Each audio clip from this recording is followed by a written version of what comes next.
નર્મદાની પાઇપલાઇનમાંથી પીવાના પાણીની ચોરી થતી હોવાની મળેલી ફરિયાદને પગલે જિલ્લા કલેક્ટરની સૂત્રાપાડા તાલુકાના કદવાર ગામે ઓચિંતી તપાસ.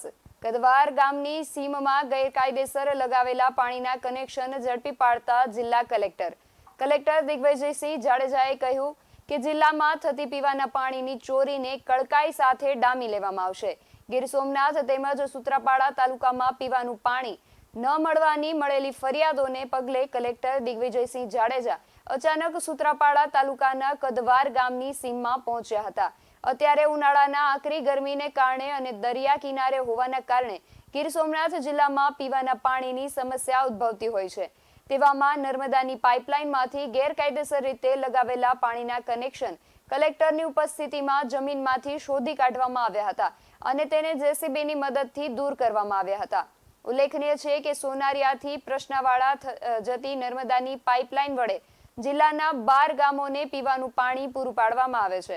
અમુક લોકો ગેરકાયદેસર રીતે પાણીના કનેક્શન લગાવીને વચ્ચેથી જ પાણીની ચોરી કરતા હોય છે, જેને પગલે આ લાઇનમાં છેવાડે આવેલા ગામોના લોકોને પૂરતા પ્રમાણમાં પાણી મળતું નથી. જિલ્લા કલેક્ટરે આ અંગે જણાવ્યું હતું કે લોકોને પીવાનું પાણી પૂરતું મળે તે માટે રાજ્ય સરકાર દ્વારા કરોડોનો ખર્ચો કરીને નર્મદાની પાઇપલાઇન વડે પાણી પૂરું પાડવામાં આવે છે, જ્યારે અમુક લોકો તેનો ખોટો ઉપયોગ કરતા ગેરકાયદેસર રીતે આ લાઇનમાં પંચર પાડીને પાણી લે છે, જેના કારણે છેવાડાના ગામોમાં પૂરતા પ્રેશરથી પાણી મળતું નથી. કલેક્ટરે આવી લાઇનો શોધી તાત્કાલિક દૂર કરવા માટે નર્મદા અને પાણી પુરવઠા વિભાગના અધિકારીઓને સૂચના આપી હતી. આ ઉપરાંત જમીનમાં રહેલી આવી લાઇનો શોધી કાઢવા માટે તાત્કાલિક જેસીબીથી કાર્યવાહી આરંભી આવા એક પણ કનેક્શન બાકી ન રહે અને સાચા લોકોને સાચી રીતે પૂરતા પ્રમાણમાં પાણી મળી રહે તે માટે તંત્ર કટિબદ્ધ છે તેમ પણ જણાવ્યું હતું. કલેક્ટરે આવા ગેરકાયદેસર રીતે કનેક્શન લેનાર લોકો સામે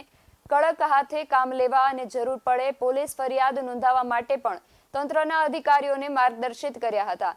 આ તપાસ દરમિયાન પાણી પુરવઠાના કાર્યપાલક ઇજનેર BN પટેલ, મામલતદાર VS પ્રજાપતિ, તાલુકા વિકાસ અધિકારી ભાવસિંહ પરમાર સહિતના અધિકારીઓ તેમજ કર્મચારીઓ ઉપસ્થિત રહ્યા હતા. BSN TV ન્યૂઝ સાથે ઉષા મેરાવડા, ગીર સોમનાથ.